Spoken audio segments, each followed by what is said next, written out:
नमस्कार. शनिवारपासून अमेरिका व इराण यांच्यामध्ये सुरू असलेल्या युद्धाचे परिणाम आज भारतीय शेअर बाजारात उमटलेले आहेत. आज 2 दिवसांच्या सुट्टीनंतर आज सकाळी शेअर मार्केट सुरू झाल्यावर सेन्सेक्स जवळजवळ 2700 पॉईंटने घसरलेला होता. त्यानंतर दिवसभरात जसजसे कामकाज पुढे गेले तशी थोडी सुधारणा दिसून आलेली आहे. तरीसुद्धा मार्केट बंद होताना सेन्सेक्स हा 1048 पॉईंटने घसरून 80,239 वर बंद झालेला आहे. निफ्टी हा 313 पॉईंटने घसरून 24,866 वर बंद झालेला आहे. BSE मेटल इंडेक्स 0.14% वर आहे. बाकी सर्व इंडेक्समध्ये घसरण झालेली आहे.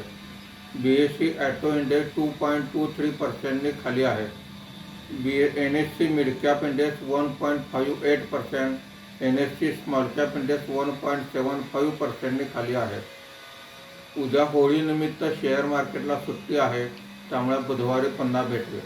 धन्यवाद.